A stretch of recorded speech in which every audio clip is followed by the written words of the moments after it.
Good morning po sa inyong lahat. Kamusta po kayo? Napakaganda ng pagkaka-introduce ng atin pong worship leader. No? Today, we are celebrating the month celebration. No? The love month celebration. No? Then our topic is about love, but I think this is the hardest thing to do, no? To love your enemy. Alam nyo, mga kapatid, no? May mga tao akong nakausap, no? Patungkol dito sa paksang ito, no? Para kang hindi kikiligin. Sabi niya, kinikilig na ba kayo? Sabi ni Joanne, no? Dahil love month tayo, no? How will you experience that if the one who is the one who was asked you to love is your enemy, no? Meron na bang kinilig doon sa minahal mo yung o mamahalin mo yung kaaway mo, no? Meron ako nakausap, sabi niya, Pastor, there is something impossible. It's impossible. It's not applicable to love my enemy. No?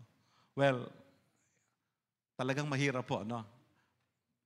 Lalo kung hindi mo naranasan yung pag-ibig at pagkapatawad ng Diyos. It is impossible to do. Why? Because you can only do or you can only give what you have, and you cannot give what you don't have. If you haven't experienced to be loved, how can you express or how can you love others? No? Brothers and sisters in Christ, we should not forget that the first one who loved us is not us, but God. The first one who loved us is God and not us. Ang una pong umibig sa atin ay ang Diyos at hindi po tayong unang umibig sa Diyos. No? Kaya, mahirap talaga, no? Kung hindi mo naranasan yung pag-ibig ng Diyos. Kung hindi mo naranasan yung pagkapatawad ng Diyos, it is impossible to do. No? Okay. Madalas kasi nakakalimutan natin yung kalagayan natin dati, no? We often forget what we are before the Lord or what we were before the Lord. Tayo po ay kaaway ng Diyos dati. Tayo po ay inibig ng Diyos nung tayo ay hindi maganda, nung tayo ay hindi mabuti, nung tayo ay hindi maayos, no? As Romans 5:8 said, no? For God demonstrated His love for us while we were yet sinners. God loved us. Nung tayo mahalin ng Panginoon, nung tayo makasalanan pa, nung tayo mabaho, nung tayo mabango, nung hindi tayo mabango, tayo mabaho, tayo marumi, tayo makasalanan, yun yung kondisyon natin nung mahalin tayo ng Panginoon. Nung wala tayong pera, nung tayo naghihirap, nung tayo walang-wala, noon at gayon tayo minahal ng Panginoon. We were God's enemies before. No? We were children of the enemy. We are children of Satan before. But because of His wonderful love to us, we became heirs of His kingdom. I think the Lord deserves the best clap offering for that. Hallelujah. Amen.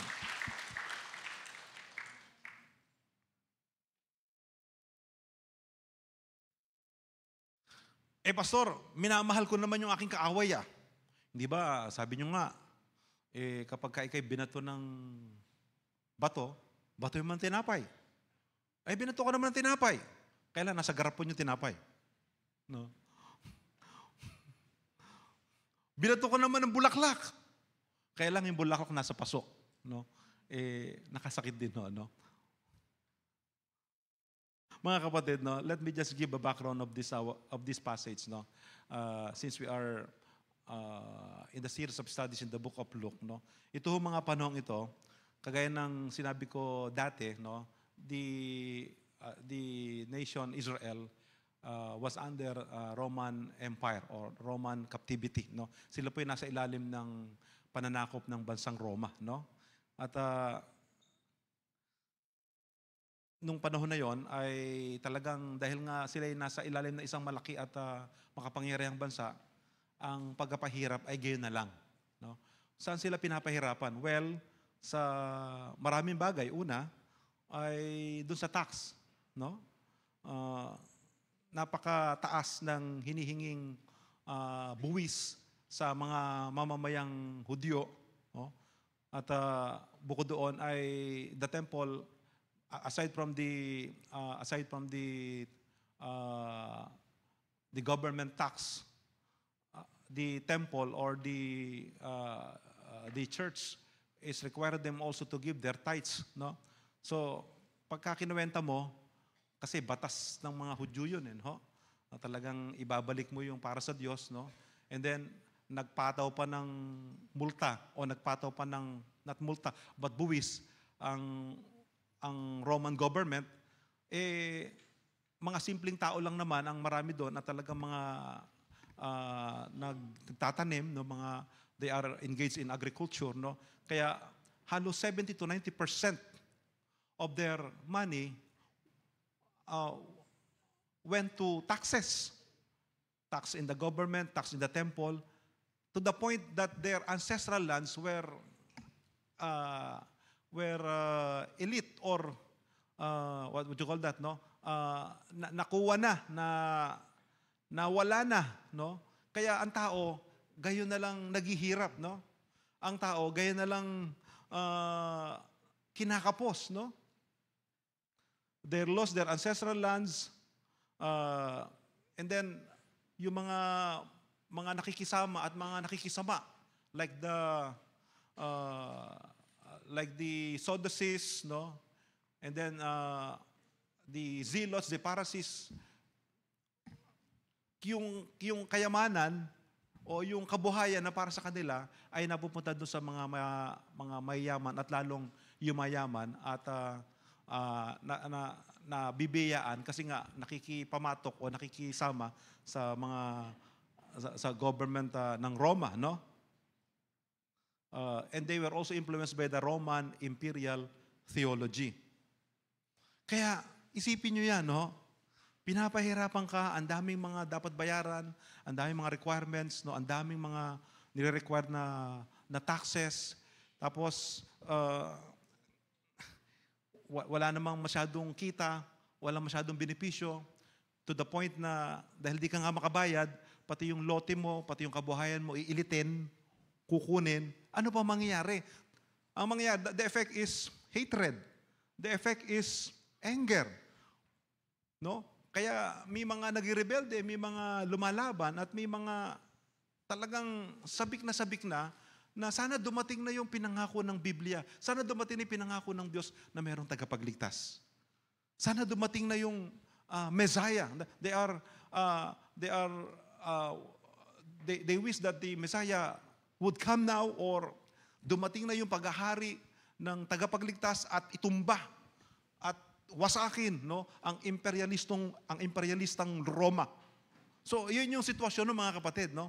Pinahihirapan, masyadong maraming requirement, walang halos kita, no? Hindi masyadong masaya at maganda ang buhay, at galit na galit sila sa mga nananakop na bansang ito. And then here comes the Lord Jesus Christ. Did you not hear? Love your enemies. So yun yung sitwasyon, no? Paano ko gagawin ito? Paano mangyari ito? Ang ibig ba sabihin nito, pinahihirapan ka na, sinisikil ka na,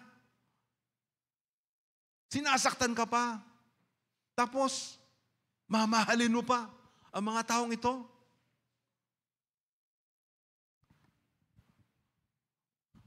Do you understand the situation? Kayo ba'y nakaranas na ng ganitong sitwasyon at kalagayan? No? Ikaw na yung inaapi, ikaw na yung pinapahirapan, tapos ikaw pa yung magbibigay. Ikaw pa yung tutulong, ikaw pa yung hindi kikibo at walang gagawing anumang masama sa mga taong umaapi at nananakit sa iyo.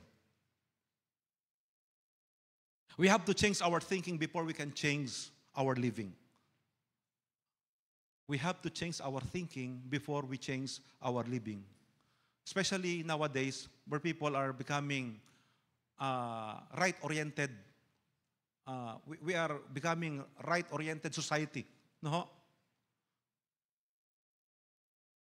Everyone learns to say, I have the right to do this. I have the right to this. But we Christians, we believers of Christ, must not forget that we should live according to Christ's teachings and principles. Once again, in Luke 6:7 or 6:27, it says here, but I say to you here, love your enemies, do good to those who hate you. The question is, in what ways can we be like Christ? Kung kailangan natin sundin ang mga utos at prinsipyo ng buhay at katuruan ni Jesus, papaano sa panahong at kalagayang katulad nito na ikaw ay inaapi, ikaw ay sinasaktan, ikaw ay sinisikil, ikaw ay pinapahirapan? Ginagawan ka na masama. Okay. In Luke 6:32, it says here, if you love those who love you, what benefit is that to you? For even sinners love those who love them. We should love like Christ. Paano mamahalin itong mga taong ito?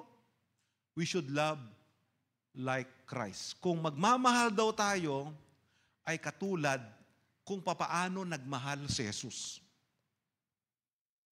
Paano ba nagmahal si Jesus?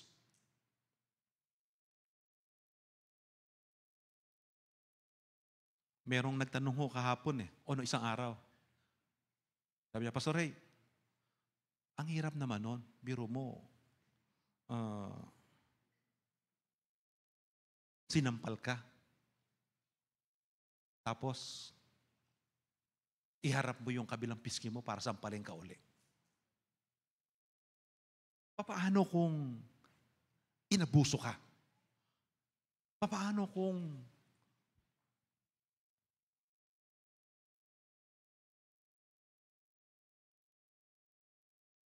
ganito ang gawin sa'yo? Papayag ba tayo nun? Ikaw na yung nagbigay, tapos kinuha yung anak mo, sinaktan, tapos mabibigat yung mga tanong. Paano kung nirape yung anak mo? Paano kung ninakawang ka? Paano kung ganito ang ginawa sa'yo? Ang ibig sabihin po, hindi na tayo kikibo. Ang ibig sabihin nun, hindi tayo gaganti? O wala tayong gagawin? Mga kapatid, ang sabi ng Panginoon, love your enemies. Gusto ko lang ipaunawa sa atin, no? Na the command here comes in positive. Sana maintindihan natin yun, no? Kasi if the command comes in negative, like the 10 Commandments, thou shalt not kill, thou shalt not covet, thou shalt not have other gods. The commands come in negative. Huwag kang papatay. Hindi mo dapat gawin ito na para bang, nabuisit ako sa kanya trip kong patayin yan. That's a command. Hindi mo dapat gawin yon.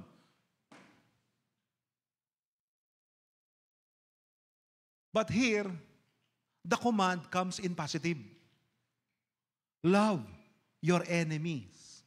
Ang ibig lang sabihin nito, mga kapatid, ay Huwag kang gaganti ng ganti na kagaya ng ginawa niya, ng masama na ginawa niya. You should not pay evil with evil. Pero di mo nangangulugan, napapaabuso ka. Because God is also a God of justice. Do you get the point? Huwag kang papatay, no? Na pagtripan mo yung isa, nabuisit ka, nainis ka, no? Huwag mong gagawin yung mga bagay na yan. Huwag mong gagawin yung masama na yan, no?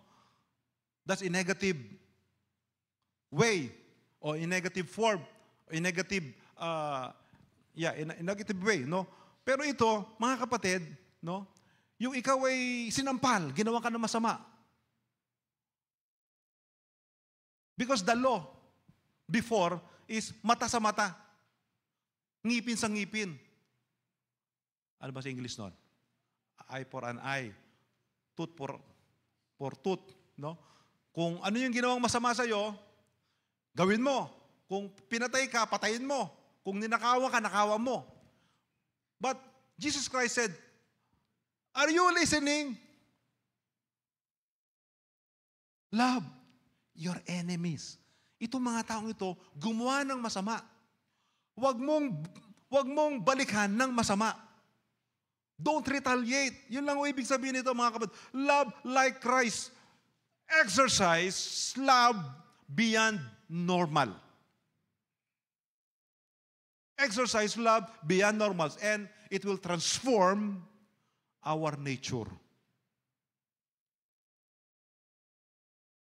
If you love those who love you, what benefit is that to you? For even sinners love those who love them. Yan din ang ginagawa ng mga makasalanan. Ganyan din ang ginagawa ng mga masama. Ganyan din ang ginagawa ng mga anak ng dyablo. Ganyan yung ginagawa ng mga tao sa labas. But if you consider yourself as disciples or followers of Christ or believers of Christ, you should not do the same. Ano ba ang mundo? Paano ba umibig ang mundo? Selective love. Kung sino yung gusto kong mahalin, siya maganda. Siya mayaman. Siya maayos. Mahal ko yan. Yun ang mundo.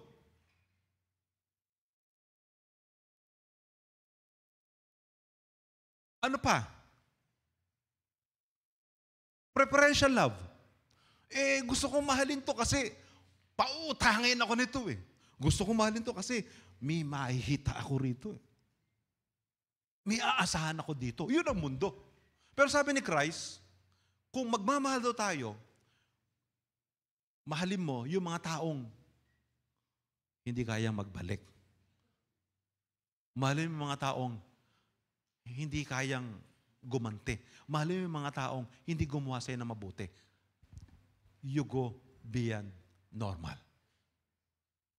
Love like Christ. Hindi ba ganun ang ginawa ni Jesus?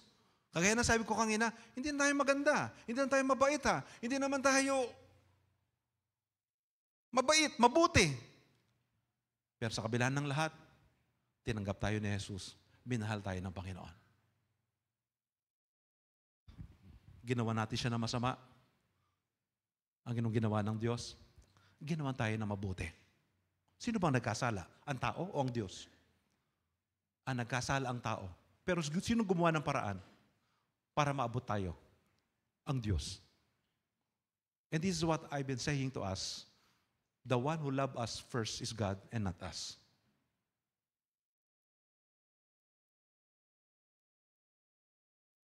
Ngayon, paano kung abusuhin? Pag-usapan natin mamaya. Yun, no? Pag-usapan natin mamaya. Pero mga kapatid, tandaan po natin, no? We have to go beyond normal. We should love like Christ. That would make us different from them. That would make us different from others. That would make us different from the children of the enemy. Love like Christ. Your concern, brothers and sisters in Christ, will not stop injustice. Ginawa na ko ng masama, pastor.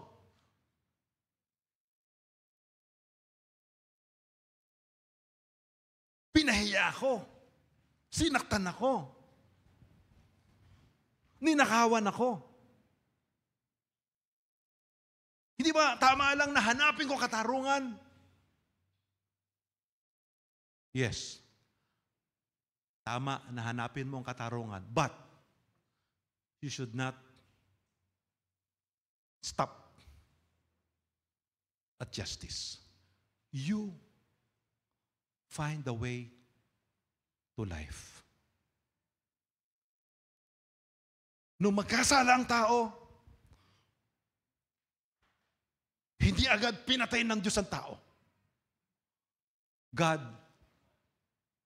find a way to life. Nagkasala ang tao. Kailangan parusahan ng tao dahil nagkasala siya.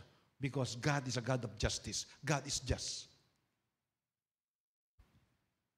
God found a way, and that way is the way to the cross.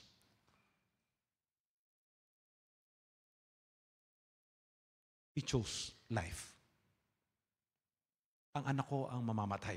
Ang anak ko magbabayad. Para mabuhay siya. Do you get the point? We should not stop at justice. We should find life. Naalala ko tuloy yung kwento, no? Ito'y totoong pangyayari, no? Doon sa Book of Kings, no? Meron dalawang babae, no, na nag-aaway kasi yung kanilang anak ay pareho silang may anak, magkatabi sa isang kwarto, nahulog yung isang bata, namatay yung isang bata, tapos ang reklamo niya, mahal na hari, nagpunta sila kay Solomon, yung anak ko yung buhay, yung anak niya ay patay. Nababayaan niya anak niyo, kinuha niya yung anak ko. At hinarap sa mahal na hari. At sabi ni Solomon, parehong magulang, parehong ina, inaangkin yung bata. Ayaw tanggapin yung patay, kinukuha yung buhay. Of course, no? Mahal na hari, ano po ang ating gagawin? Madali lang yan, sabi ni Solomon. Kumuha ng sword, hatiin ang bata. Para patas. Anong sabi ng tunay na ina? Mahal na hari, huwag niyo na pong patayin yung bata. Huwag niyo na pong hatiin yung bata. Kanya na lang. Kanya na lang yung bata. Ang sabi ng hindi tunay na ina, mahal na hari, hatiin niyo. Para parehong walang makinabang.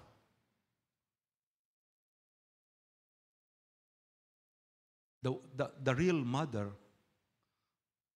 find or chose, I should say, life. Kahit mawalan ako. Basta buhay yung bata. Kapag tayo po ay gumanti or nagbalik kung ano yung ginawa sa atin, walang katapusang kasamaan at walang katapusang patayan at walang katapusang galit at potito. Parehas lang tayo sa iba. We should go beyond normal. Sabi mo sa katabi mo, are you normal? We have to go beyond normal. No? Hindi na magiging abnormal ka. No? No? Yung pagiging abnormal dito ay pataas. No? Hindi pababa. Ha? We should love like Christ. Amen? Palakpakan po natin ng Panginoon. Sabi ko, mahirap talagang gawin ito, mga kapatid. Not unless you experience the love of God. Not unless you experience to be forgiven. How can you forgive if you haven't experienced to be forgiven? How can you give if you haven't received? Ang tao lang makakagawa nito ay yung mga taong nakaranas sa pag-ibig at pagpapatawad at pagpapala at pag-ibigay ng Panginoon. Kaya, hindi tayo katulad nila. Hindi tayo kamukha nila. Okay. Second, Luke 6:35a. But love your enemies and do good and lend expecting nothing in return.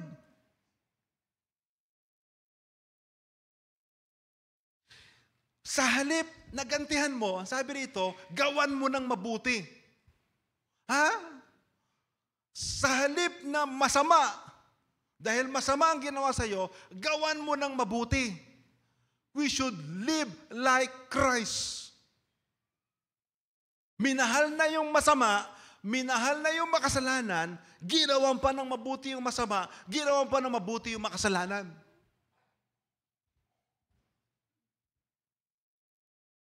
The point here is, ang apoy, hindi pwedeng labanan ng apoy. Get the point? Pag ang tao galit, halimbawa, yung asawa mong babae, galit. Tinapatan mo pa ng galit. Ano mangyayari?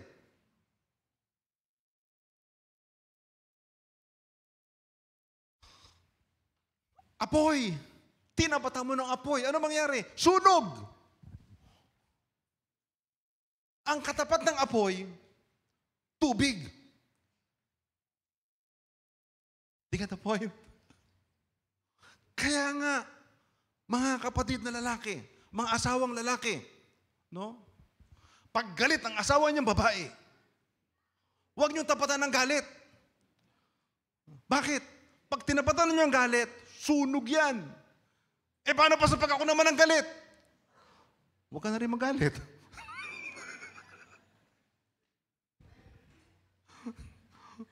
Alam niyo mga kapatid, may sinabi si King Solomon, sabi niya, kapag daw ikay pumatol sa full, sa abno, mas abno ka. Huwag mo daw papatulan yung full kasi mas full ka. Kaya ang unang magalit, tandaan nyo, abno. At pag mas nagalit, yung kaaway niya, mas abno. Amen? Ang sabi ni Jesus, gawa mo ng mabuti yung gumawa ng masama. Paano yun? Kasi sa paggawa ng mabuting, sa paggawa mo ng mabuti, no, mababago hindi lang yung sarili mo, kundi pati yung kapwa mo. Praise the Lord. Palakpakan nga natin ng Panginoon. Salamat doon sa isa na nag-agree sa akin. Meron daw dalawang mag-asaka. Galit na galit yung isa dahil pambihira itong taong to. Pagising niya, yung kanyang patubig, yung kanyang kinukuha yung kanyang hose, no? At dinidiligan yung pitak nung kapitbahay niya. Pambihira, akin na yung tubig. Ninanako yung tubig ko. Dinidiligan yung kanyang mga halaman at kanyang tanim. Samantala yung akin. Ako may-ari. Pagising ko, tuyong-tuyo at mamamatay yung halaman ko. Samantalang ito na hindi nagtrabaho. Samantalang ito na hindi naman kanya yung tubig. Na hindi man lang nagpaalam. Diniligan pa yung tubig niya. Na hindi man lang nagpasalamat, hindi man lang nagpaalam. Punta siya sa pastor. Pastor, anong gagawin ko sa kapitbahay ko na to? Gusto ko sunugin yung, gusto ko wasakin yung tanim Biro nyo, ninanakawan ako ng tubig. Ang sabi ng pastor, ano sabi ni Jesus? Gawa mo ng mabuti yung gumawa sa'yo ng masama. Ha? Pero sige. Sinabi ni Jesus Kinabukasan, bumahon siya na maaga. Gumising siya na maaga. At ang ginawa niya, diniligan niya muna yung pitak o yung taniman ng kanyang kaaway. Matapos diligan yung taniman ng kanyang kaaway, diniligan niya yung kanya. Paggising ng tao, yung kanyang kapitbahay nagnanakaw ng tubig, taka siya. Pampira.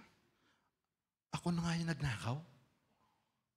Ako na nga yung gumawa ng masama. Diniligan pa ng taong ito yung aking tanim. At lumapit niya, sabi niya, Boss, bakit mo ginawa ito? At sabi niya, because the Lord Jesus Christ said it to me. If that is your God, if that is what Christian faith can do to you, I want to be a Christian. I want to be like you. Get the point? Kung nagsuntukan sila, kung nagpatayan sila, wala na ang buhay, wala pang kabuhayan, at wala pang katapusang away at gulo, baka hanggang susunod na lahi. At ang pelikulang kanilang magagawa ay tatawaging ubusan ng lahi. We Christians should do good to those who did us evil. Ang kapalit ho, mabuti. Kagaya ng ginawa ni Jesus. Tingnan niyo ang Diyos, no? Bakit? Ito ay iniisip ko, no? Ang Diyos nagpapaulan, hindi lang sa mga matuwid. Ang Diyos nagpapaulan din kahit sa masama. Ang Diyos nagpapasikat ng araw, hindi lang sa mga matuwid, kahit sa masama. You know, the approach of God, the way of God. The way of God is this. Mapahiya ka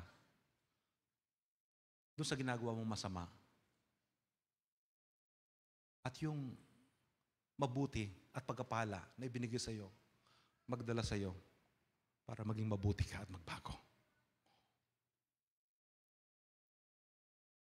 Kaya sabihin nyo sa mga kapitbahay ninyo at sabihin nyo sa mga mahal nyo sa buhay, sabihin nyo sa mga kamag-anak ninyo na kung kayo man ay pinagpapala ng Panginoon, ang mga pagkapalang yan, those blessings are intended for you to find God, to know God, to come to God.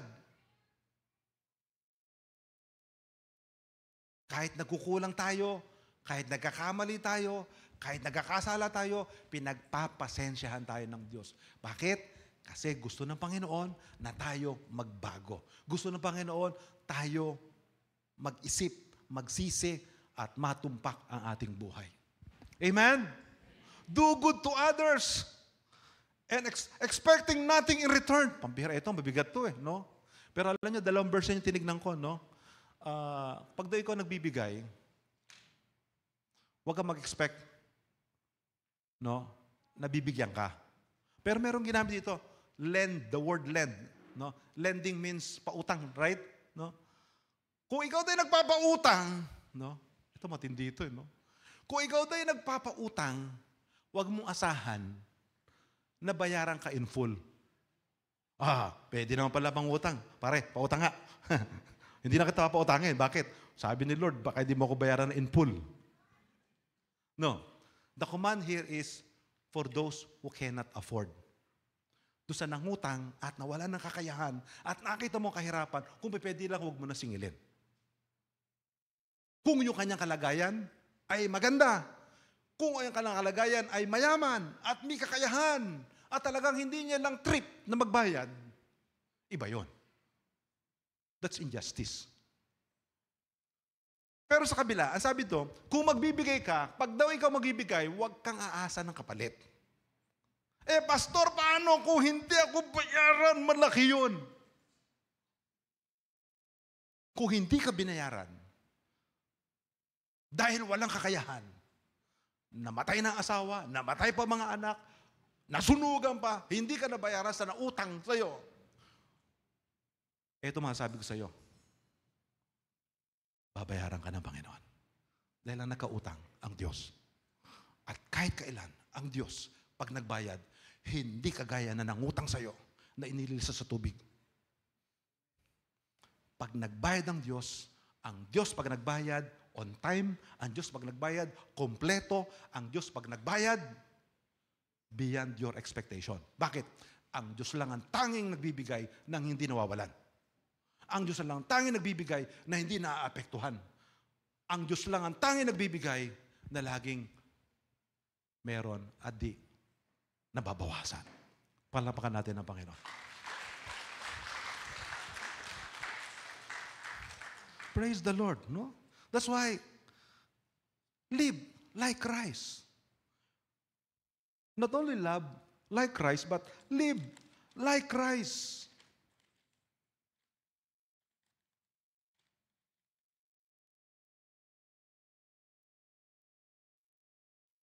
Live like Christ. Ang iniisip, hindi lang sarili. Ang iniisip, yung kapwa. We are here, we are created we are not just created for ourselves. We are created first for His glory. Second, we're created for others. Meron daw isang bachelor na nakasakay sa kotse niya, kaya lang may sakay siyang 3 sa likod. So ilan na lang pwedeng isakay ng kotse kapag 4 na kayo? Isa na lang. No? Sa daan, habang siya'y nag-drive, 3 yung pumara. Una, doktor. Pangalawa, isang na-aksidente. Injured. At pangatlo, isang magandang babae. Sabi niya, isa lang ang pwede kong isakay sa pagkakataong ito na nakikiusap ang aking kapwa. Doktor, naku, malaki mapapala ako dito. Doktor to, tutulungan ako nito. Kaya lang merong isang injured. Kailangan madala sa ospital.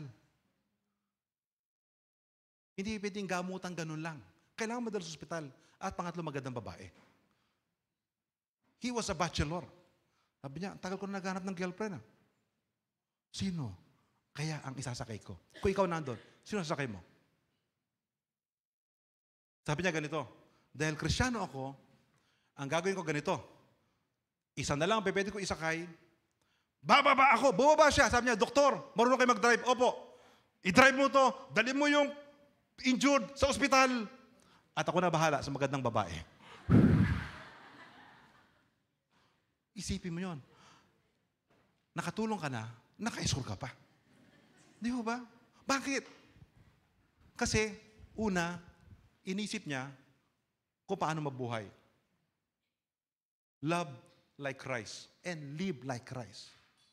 Naisipin kung sino yung nangangailangan at kung sino matutulungan. Benepisyo na lang yung pagpapala.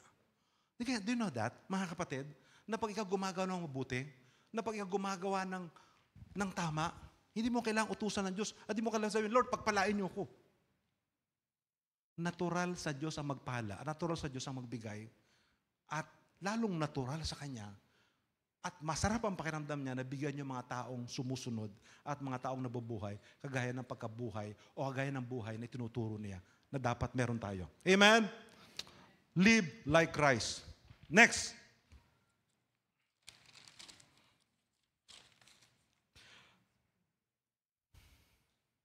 Level up like Christ. Level up like Christ. Luke 6:35b. And your reward will be great, and you will be sons of the Most High, for He is kind to the ungrateful and the evil.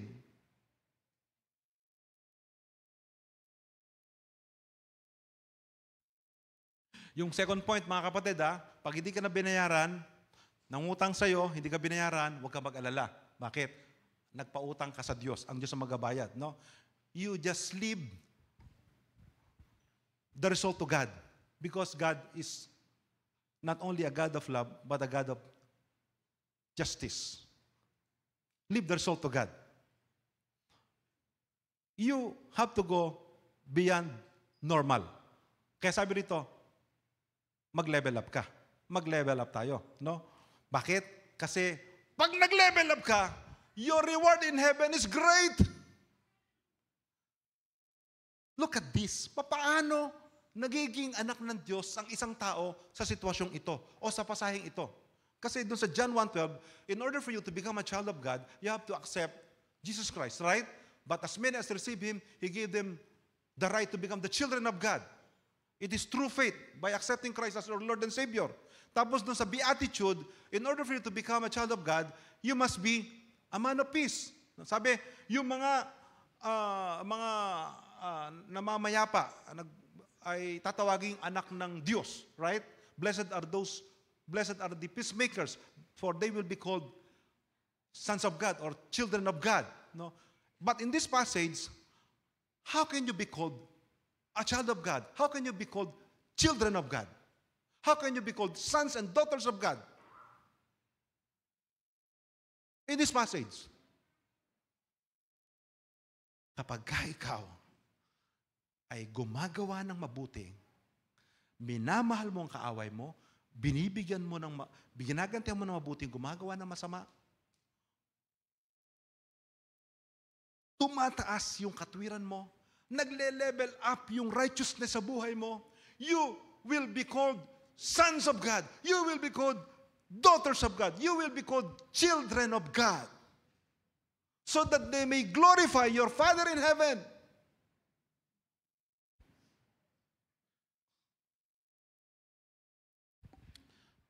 Mga kapatid, dapat talaga iba tayo. Pagdating sa buhay, pagdating sa pagmamahal, at pagdating sa prinsipyo. Iba tayo. Mataas.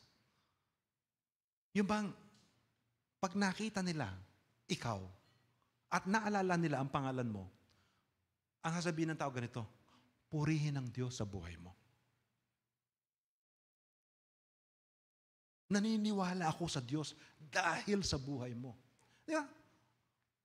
Let them see your good works. Pwede pala yun, no? Pwede palang may mga pagkakataon pala na ipapakita natin yung ating mabubuting gawa, hindi para ipagyabang. Hindi para ipagmalaki. Hindi para tayo sumikat.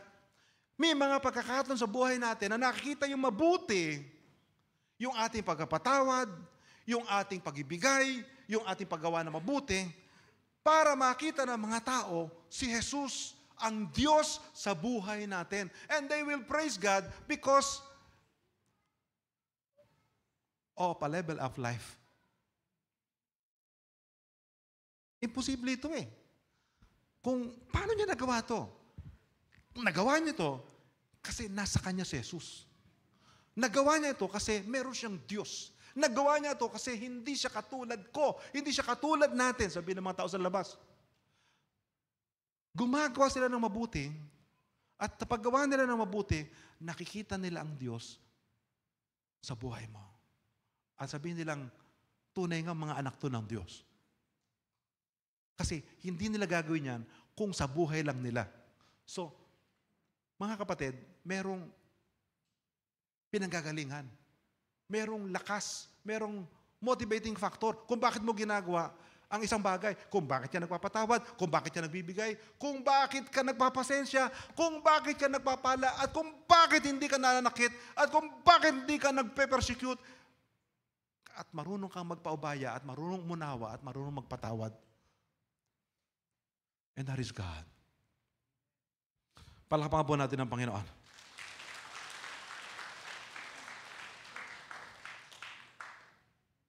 Be obedient. Be humble like Christ. Level up like Christ. Si Judas, minsan, nakita niya, mayroong isang babae, a prostitute, a sinful woman who came to the Lord Jesus Christ with the alabaster jar, with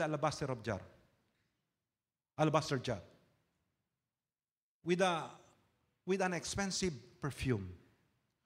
Tapos ang ginawa ng babae, ibinuhos sa paanan ni Jesus at kinuskus ng kanyang buhok yung paa ni Jesus. Ang sabi ni Judas, what a waste! Don't he realize that the perfume worth a year's wage? How many poor people can be helped by the amount of that perfume? Gaano karami ang matutulungan ng isang taong sweldo ibinuhos sa paanan ni Jesus? Grabe si Judas, ano? Nakwenta niya lahat. No? Sabi niya, una, alam ni Judas, yung halaga ng perfume. Alam ni Judas, yung halaga ng perfume, mahal. Isang taong sweldo. Bakit? Kasi yung perfume na yun, hindi pangkaraniwan. Nakukuha yon at nagagawa yon sa isang malayong lugar, sa Mount Himalaya. At pinoproseso ng matagal at mahirap, kaya ganun kamahal. Nakwenta lahat ni Judas yun.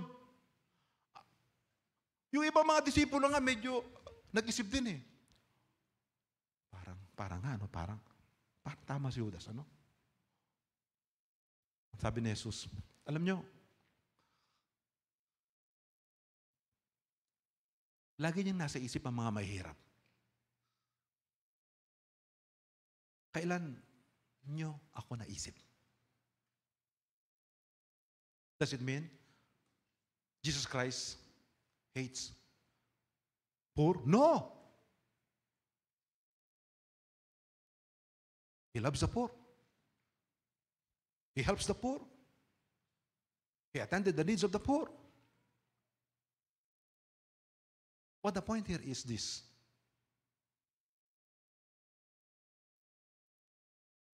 Pag ikaw magmamahal, lalo sa Diyos, it must go beyond a calculating mind. Problema sa atin, ako na nga nag-ayos sa silye. Ako na nga nagpakain. Ako pa bang magpipreach?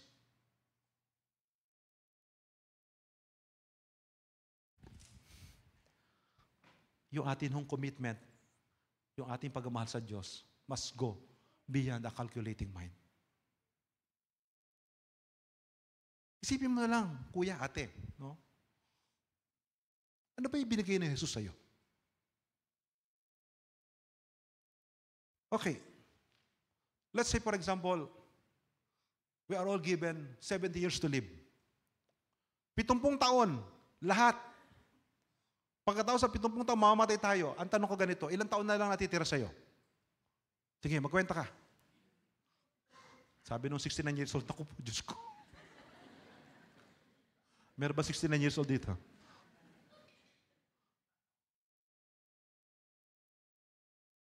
Nakwenta mo na? Kung ikaw ay 50 years old na ngayon, you still have 20 years, right? If you are 20 years old now, you still have 50 years. Malaki-laki pa. Mahaba-haba pa, no? Pag ikaw ay 69 years old, huwag ka naman malungkot. Hindi naman nahulog. Halimbawa lang to, no? Hindi naman next year, mamatay ka na, no? Nakwenta mo kung ilang taon. Right? My question is this. What did you receive from the Lord when you put your faith on Him? What was His gift to you? Eternal life. Right? You receive an everlasting life. Tanong, ano ang mas mahaba? Yung everlasting life o yung 50 years mo na natitira? Which is longer? The everlasting life or the 20 years left to your life? Of course, the eternal years, eternal life. Tanong, gano'n naman pala eh. Wala palang katapat at di pwedeng bayaran at tumbasan yung buhay na wala hanggan. Yung bang 20 years mo, yung mga 50 years mo, hindi ba ibibigay sa Panginoon? Pastor, gaano ba kahaba yung eternal life? Okay. You think of how many zeros you can imagine. Sige, sa isip mo, mag-isip ka ng lahat ng zero na maiisip mo kung gaano karaming zero. Itong sanctuary na puno ng zero, Pastor, na puno ng zero, puro zero, puro zero, puro zero. Then you put one at the beginning. Tanong ko, ilan yon? Millions? Trillions? Quintillion? Ano pa? Sa Tagalog, laksa-laksa, yuta-yuta. Kaya mo bang sabihin kung ilan yon? Kung kaya mo basahin kung ilan yon, it's not 1 million, it's not 2 million, it's not 1 billion, it's not 100 million or trillion or hexallion or quintillion. Kung kaya mo basahin, pag nabasa mo na, sabi mo sa akin, doon pala magpapasimula ang buhay na wala hanggan. Yun ang ibinigay ni Jesus sa'yo. Sige, magkwenta ka pa. Ako nagpakain. Ako nag-tithes. Ako nag-offering. Ako naglinis. Gusto bang magkwentahan kayo ng Diyos? We have to go beyond normal. Beyond a calculating mind. If you always calculate, if you always count and remember and recall all what you've been given to God, there's no difference with you, with Judas. You are not like the woman, the prostitute, who gave her all to Christ. Hindi niya nakwenta. Kahit saan taong kita yan, kahit gaano kamahal yan, ang paglilingkuran ko, ang sasabahin ko, yung Diyos na nagpatawad at nagbigay ng buhay sa akin. Amen? Palakpakan po natin ang Panginoon. Based on the law and justice, we deserve penalty. Because we broke the law and sinned. If God dealt with us on the basis of justice alone, we all should die eternally. But God did not stop at justice, but went beyond justice and found a way to life, the way to the cross. He satisfied justice by the death of His own Son, then offered us grace that opens the gate to eternal life. Let us go beyond the level of normal. Because of God's grace, it will bring us to godliness. The Bible said, Colossians 3:2, set your minds on things that are above, not on things that are on earth. And in Matthew 5:20, for I tell you, unless your righteousness exceeds that of the scribes and Pharisees, you will never enter the kingdom of heaven. Kailangan malampasan natin ang katwiran, ang kabanalan at kabutihan ng mga nagtuturo ng kautusan at nagtuturo ng reliyon, itong mga kinoconsider ng mga matatalino at mabubuting tao. Unless you exceed, you surpass, you will not enter the kingdom of heaven. In closing, meron isang babae, yung kanyang anak, nagkaroon ng matinding sakit. Before, it was known as black diphtheria. That the sick must be separated or quarantined. Kasi nakakahawa. It's contagious.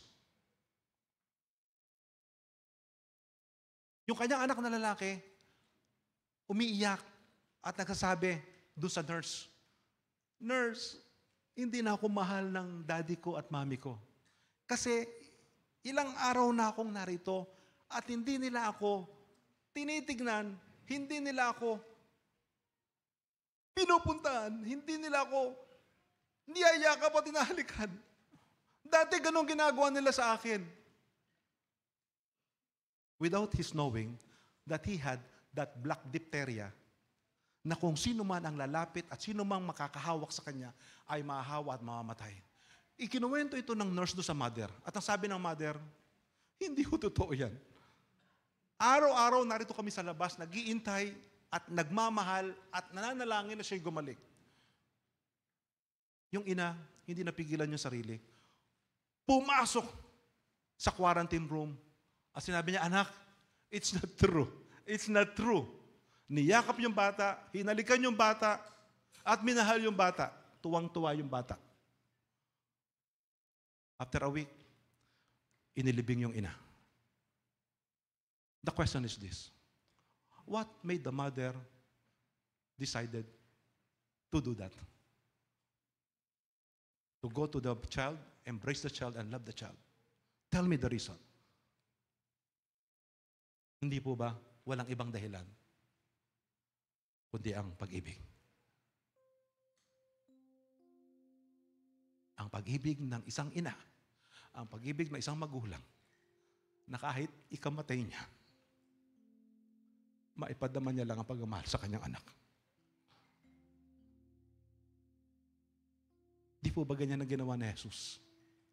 What made the Lord Jesus Christ went to Calvary? Ang Diyos meron ng lahat. Ang Diyos hindi kanya kailangan para mabuhay.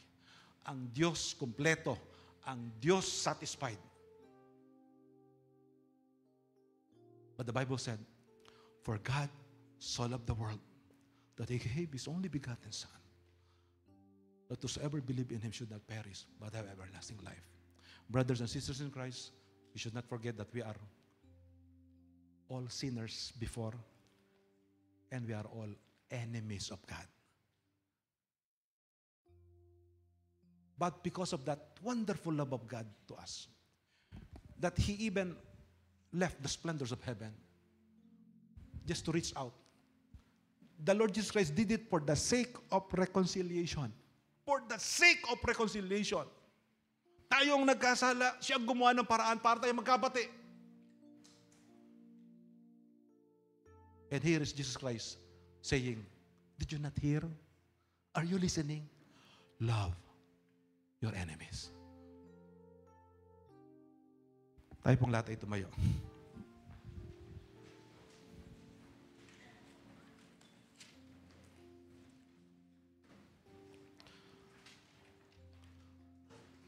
We thank you, Father God, for the way you cared for us. We thank you, Lord, for your wonderful love to us. Thank you, Lord, for loving us in spite of who we are.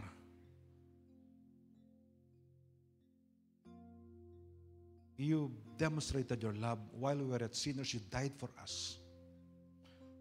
Thank you so much. Thank you so much, Lord. Salamat, Panginoon, minahal mo kami kahit kami kaaway ninyo. Kahit kami masama. Tuwing aming ang maiisip, Panginoon, the fact that you created us as human beings, created in your own image and likeness, the highest creation, the most special creation of yours, is enough to see and realize how you love us. You can make us an insect, you can make us a plant, you can make us an animal, but you made us human beings. And despite that we've sinned before you, oh God, you made a way. You came to the world to seek and save us lost.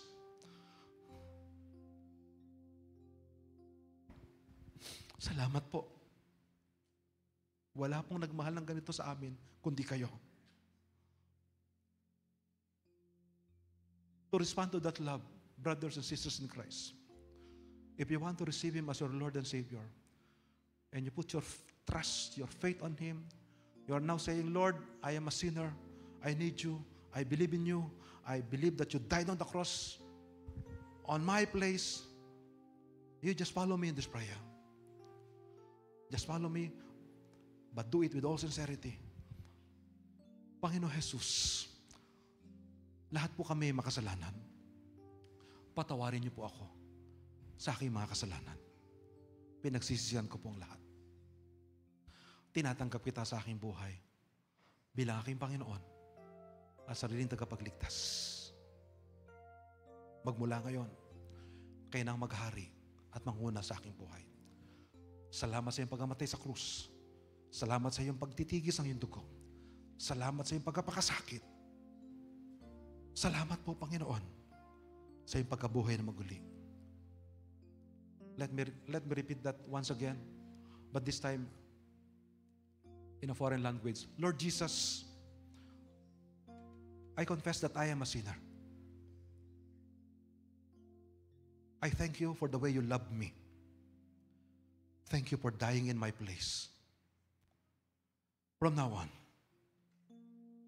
take control of my life. Come into my life. You are now my Lord and my Savior. I surrender my life to you. In Jesus Christ's name. Amen. Shall we sing this song?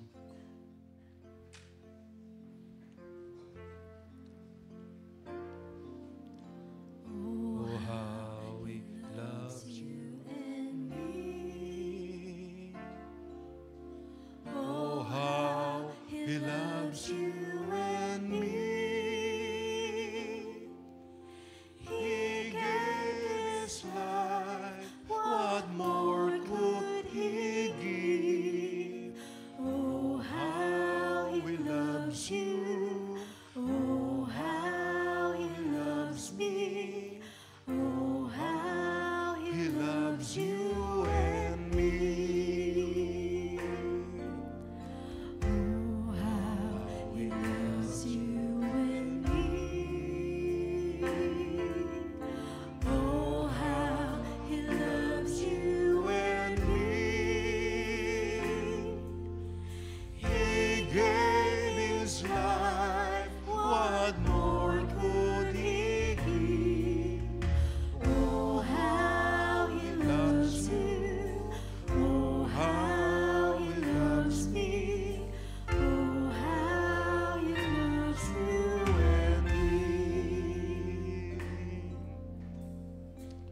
Shall we have a moment of silence as we reflect on the message of God? Kapatid, maybe you came here with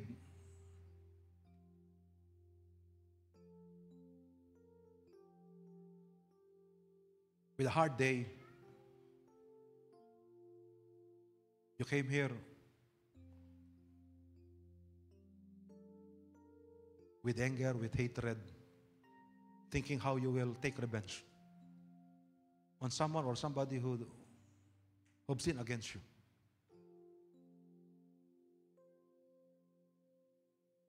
Kung mayroon mga pagkakataon sa buhay mo na parang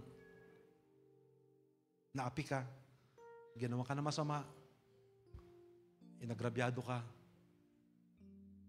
pinahiya ka, I just want to remind you in the light of the written word of God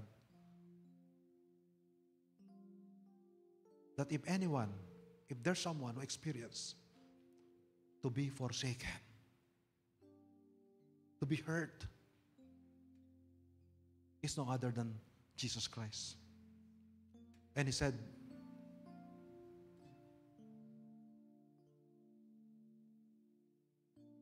I was forsaken so that you can never be forsaken.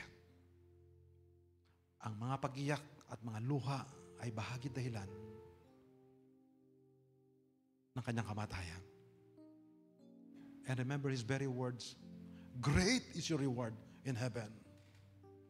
Great is your reward in heaven. Sapagat ang Diyos ay buhay. Sapagat ang Diyos ay matuwid. Ang Diyos ay makatarungan na hindi niya pwedeng hindi parusahan ng mga taong nag-abuso at gumawa ng masama sa iyo. Just trust Him. Give way to His anger. Vengeance is not ours. It is God's, not us.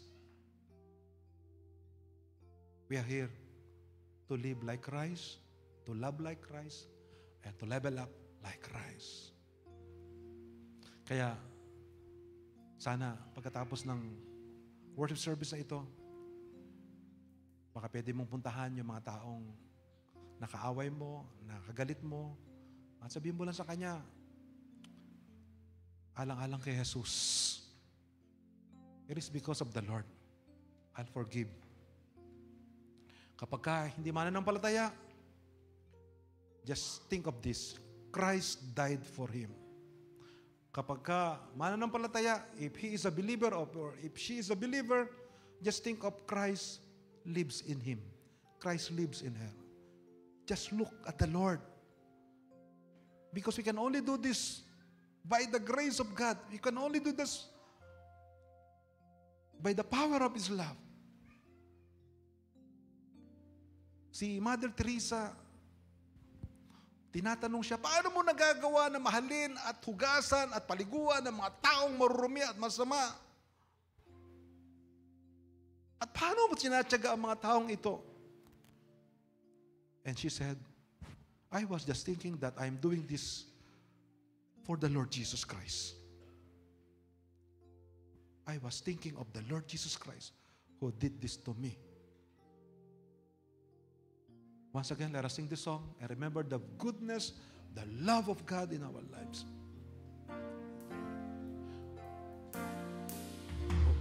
Oh, how He loves me. Oh, how He loves you and me. He gave His life, what more could He give? Oh, how He loves you. Oh, how He loves me. Oh, how He loves you and me. For the last time.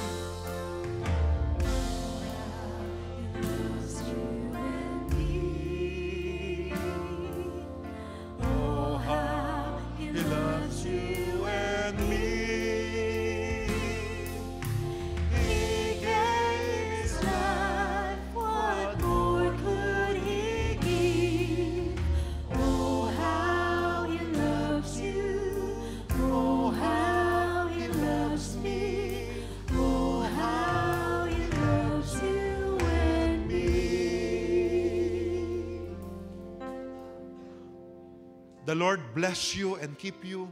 The Lord make His face shine upon you.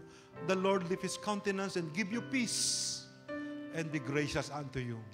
In the name of the Father, and of the Son, and of the Holy Spirit. Amen.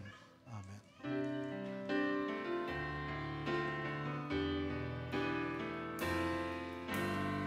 Now unto Him who is able to keep you from falling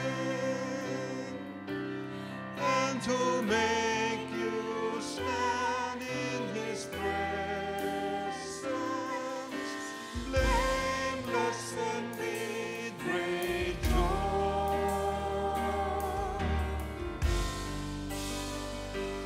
To the only God, our Savior,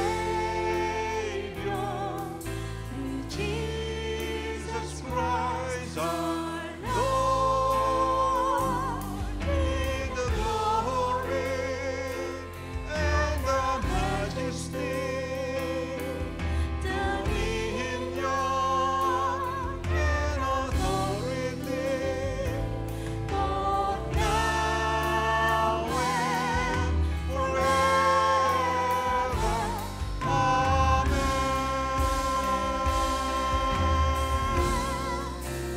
Be the glory and the majesty, dominion and authority, both now and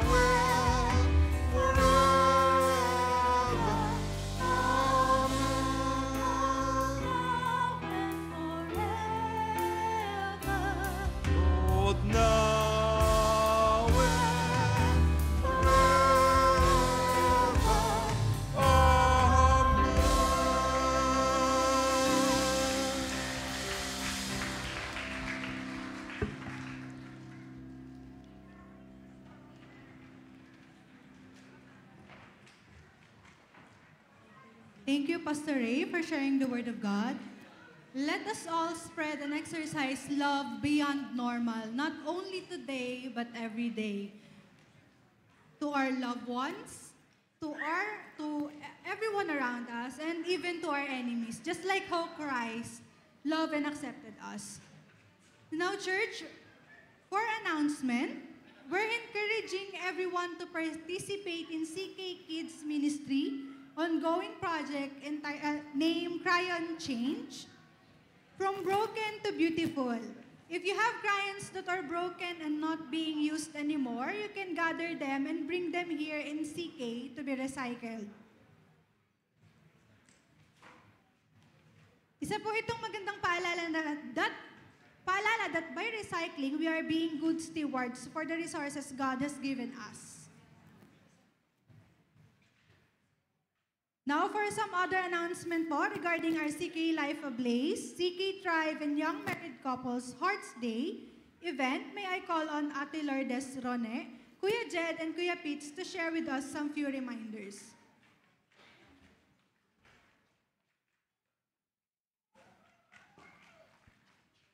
And, hello, good morning po. Para po sa ating CK Life Ablaze, 2 weeks ago po, ginanap po ang ating pong That One Great Love po. We define love and the greatest love of all with Kuya Art. Same po yesterday, nangyari po yan sa ating pong Sabado Life Ablaze. That One Great Love po with Kuya John D. And as well as po sa ating pong CK Life Ablaze Tarlac Outreach po na pinangunahan po ni Kuya Art. And today po, para po sa ating CK Life Ablaze, Love Beyond Romance, Family and Friendship with Ate Leng. And next week po, Kaya Pa Ba't Today, we will focus on healing po and restoration with Ate Makhel. And next, for February 22 naman po, Sabado Life Ablaze din po. And CKCDC JS Prom Collab po. Open po ito para po sa ating lahat ng kabataan with our beloved Pastor Ray and Pastora Judith po. And For February 23 naman po, this is Pure Love Hangout Part 1, focusing on love, purity, and sexuality with separate sessions po for men and women, care of our youth leaders. Ang speaker po natin dyan is si Kuya Prolen. And for March 2, ayan naman po, Part 2 po ng ating Love Hangout or Pure Love Hangout, Love and Purity of Today's Generation, with Pastora Jamie Kenneth Santiago Manuel. Siya po ang ating guest speaker for that. And I believe that's all po for CK Life Ablaze. May I now call on Kuya Jed po para po sa ating iba pang announcements. Thank you. Thank you, Ate Rone. Good morning, fam. Mamaya na po ang ating CK Tribe Unmask, a Masquerade of Healing. I have you and quick announcement lang po in regards to the said event. Ayan po. Sige po, flash po natin yung mga... And that's... Next. Ayan, so last minute checklist po. Outfit would be formal attire. So sa mga lalaki po, suit tuxedo for men. Gown and cocktail dress po for women. And make sure po for our young adults na sasali sa ating event, make sure to bring your mask, a stylish masquerade mask that fits comfortably. Registration fee, make sure to look for Ate Leia or Kuya Jeremy, that's 250. Bring wallet, your phone, small bag. For transportation, dito lang naman po tayo sa Crossroad, Caloocan. And mindset, we have to have this mindset po that to be ready to enjoy the event and meet new people and embrace the theme of healing. Yun lang po. Maraming salamat. May call on Kuya Peter po for next announcement. Thank you, Jed. Okay, so kung napapansin nyo, puro pag-ibig nga talaga, no? So sa mga kabataan, this Love Month is preparing you kung sakasakaling kayo ay pumunta sa isang relasyon kung paano mag-handle ng isang relationship. Pero habang nag-aaral kayo, mag-aaral muna kayo, wag muna kayo magrelasyon. Okay? Kung yung pan-date nyo, kukunin nyo sa magulang nyo, wag muna kayo mag-date. Okay? So, dun sa mga tribe naman, meaning graduate na kayo, you are now already in a relationship. Okay? So, dito i-guide din kayo how you can take it to the next level. Kung sakalang dumating yung pagkakataon na gusto nyong mag-commit na sa isa't isa, then dito rin pino-form tayo sa pamamagitan nito. And dito naman sa ating sa mga adults and sa ating mga young married couples, okay, dito sa this coming February 16, this coming Sunday, 4 p.m., Trials of Love, the Triumphs of Us.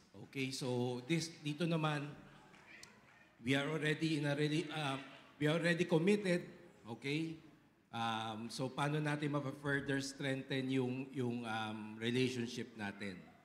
Okay, alam nyo kung sa relationship, length of years lang kino-consider natin, then siguro yung mga 20 plus years na kinasal, hindi na kailangan umattend dito. Okay, but there's a reason bakit umaattend. Patuloy kami umaattend dito. In spite we are already together. Me and my wife are 25 years together, okay? So, married by the grace of God. But we still see to it to attend this kind of event para ma-enhance further yung relationship ng bawat isa sa atin. Okay, so sa mga young married couple, okay, if you see that we are still participating, this siguro mas appropriate para sa inyo. Okay, gaya na sinabi rito, Trials of Love, Triumphs of Us. Yung kinasal tayo, hindi naman sinabi nila pastor-pastora. Hindi naman, ang sabi nila sa atin, it's not a bed of roses. Okay? So habang tumatagal yung samahan natin, we are two different persons. Talagang meron tayong love, away-bate. Okay? So kailangan talaga natin all the more ang Panginoon sa relationship natin. Okay? So we do encourage you to list down. Dito magpa-register tayo. Si Archie ay nasa baba to get your names. Right now we have 15 couples. Okay? 15 registered couples. So, meaning meron na tayong 30 people attending this event. And we're targeting 60. Okay, 60. So, kalahati pa ang tina-target. Okay? So, right after this worship, bumaba po tayo, magpa-register na po tayo. Okay? That's 500 for parang 2 tao na po yan. The attire will be semi-formal and this will be done this coming Sunday, 4 p.m. to 7 p.m. Okay, so hopefully mag-register na po tayo because come Wednesday, i-close na po namin yan. Whoever are listed, ayun lang po ine-expect namin dito. Okay? So please, go down, register your names so that we can prepare for this date. Okay? So thank you.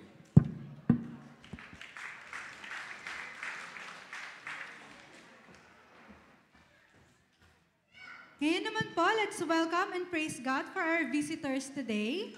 We have Sky Charles Anderson Sarceno, Graven de la Cruz, invited by Ate Sherlyn Cabuenas.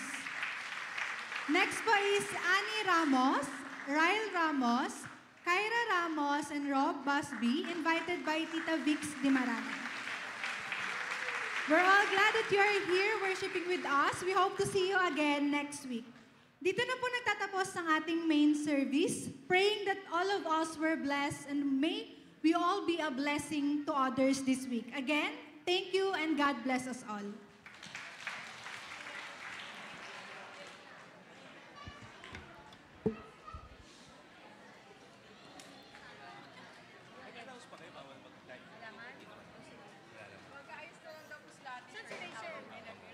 Kasi ayaw na nila pastor kahit sa live. Ayaw na nila yung pinapalis na Thank you, Tito Pete. Thank you. Maraming salamat.